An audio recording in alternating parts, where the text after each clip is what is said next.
saveur divine. Cette bonne nouvelle du royaume sera prêchée dans le monde entier pour servir de témoignage à toutes les nations.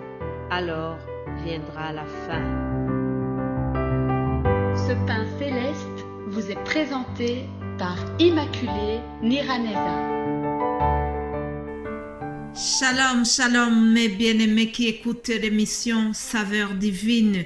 En commençant notre semaine, je vous propose d'élever la gloire de notre Dieu en lisant le psaume 8 à partir du verset 2.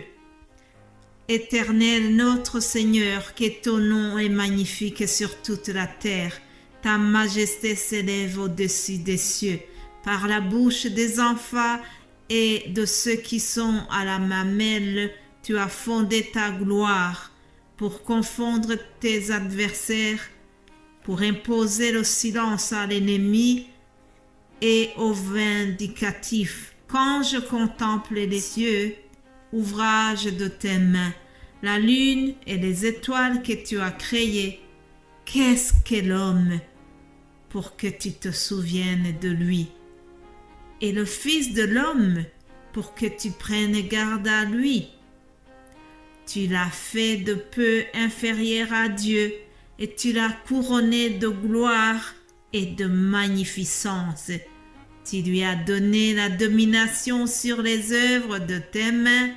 Tu as tout mis sous ses pieds, les brebis comme les bœufs et les animaux des champs, les oiseaux du ciel et les poissons de la mer, tout ce qui parcourt les sentiers des mers. Éternel notre Seigneur, que ton nom est magnifique sur toute la terre. Alléluia. Que le nom de l'Éternel soit élevé. Je remercie Dieu qui nous a créés en son image. Je le remercie parce qu'il a fait le Fils de l'homme et il prend soin de lui, il prend soin de toi qui m'écoutes à l'instant. Il a pris soin de moi. Il nous a protégés tous durant la semaine qui vient de s'écouler. Et la Bible vient de nous dire que quand Dieu nous a créés, il nous a fait presque comme lui. La Bible déclare au verset 6, « Tu l'as fait de peu inférieur à toi. Tu l'as couronné de gloire et de magnificence. » Voilà la manière dont Dieu nous a créés. Il nous a donné la domination sur toutes les œuvres de ses mains. Mais attention, chers amis, si Dieu nous a fait responsables de toute sa création, s'il nous a fait dominer les animaux et tout ce qui se trouve sur la terre, si l'homme a eu la domination sur toute sa création, il doit être responsable, il doit faire attention que cela ne provoque pas l'orgueil. Nous devons faire attention pour ne pas tomber dans le piège de l'ennemi. Ah oui, chers amis, même si Dieu nous a créés peu inférieurs à lui, ce n'est pas pour cela que nous devons nous gonfler d'orgueil. Nous devons rester humbles. Voilà, chers amis, en commençant cette semaine, je voudrais vraiment que nous pensions à l'humilité qui sera le thème de notre semaine. L'humilité, c'est quelque chose qui attire la faveur de Dieu. Dans le livre de Proverbes, nous lisons que l'arrogance précède la ruine et l'orgueil précède la chute. En effet, chers amis, la crainte de l'Éternel enseigne la sagesse et l'humilité précède la gloire. Que toute la gloire revienne à notre Dieu dans tout ce que nous faisons. En commençant cette émission, vraiment, je voulais juste insister sur cela. Je prie que l'humilité soit le moteur de tout ce que nous faisons pour notre Dieu. Je rends grâce à Dieu pour vous tous qui servez le Seigneur humblement, avec fidélité, avec beaucoup d'humilité, et je vous encourage à continuer dans ce sens. Je remercie Dieu pour cette œuvre qu'il nous a confiée. Je remercie Dieu pour la saveur divine et pour tous les autres ministères qui sont chargés de diffuser la bonne nouvelle de l'Évangile.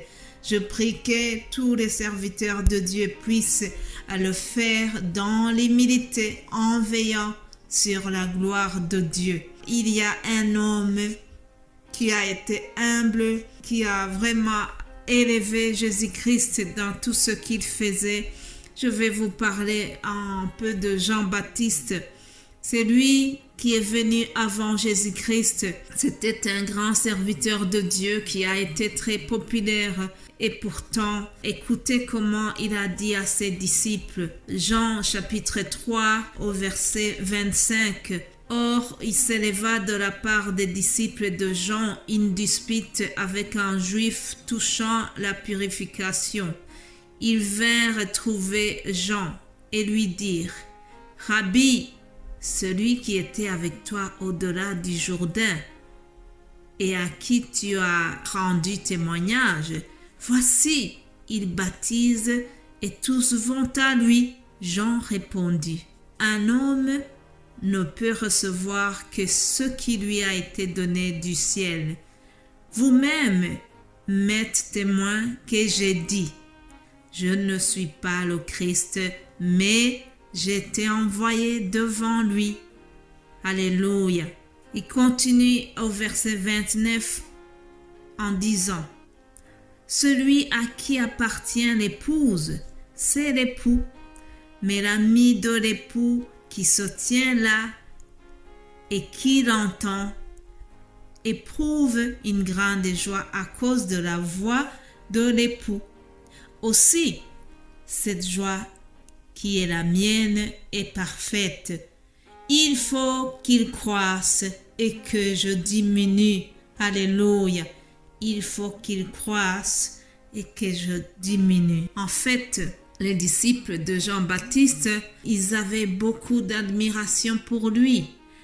Ils avaient vu comment Jean-Baptiste a baptisé les gens, comment il a attiré quand même une foule de disciples.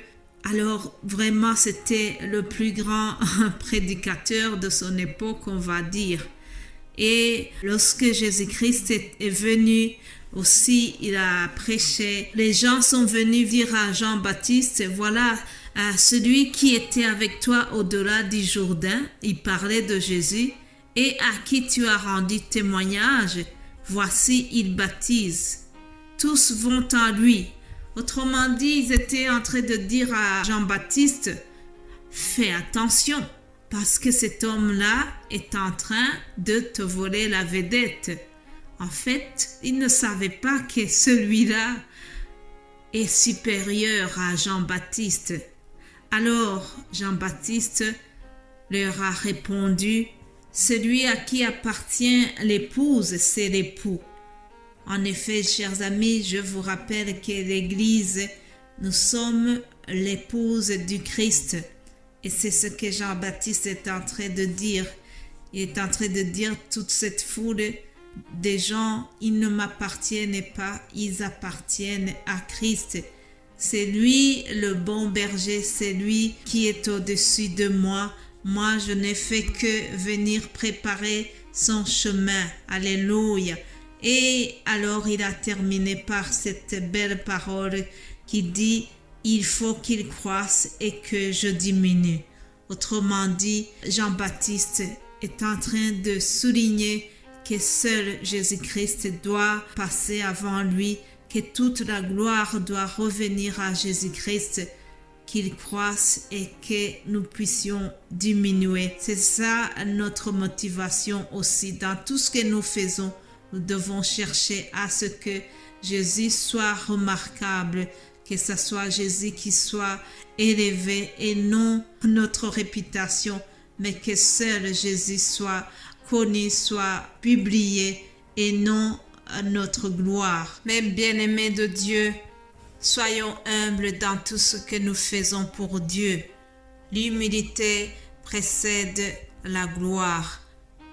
Passez une excellente journée et à demain. Dieu vous la. Amen.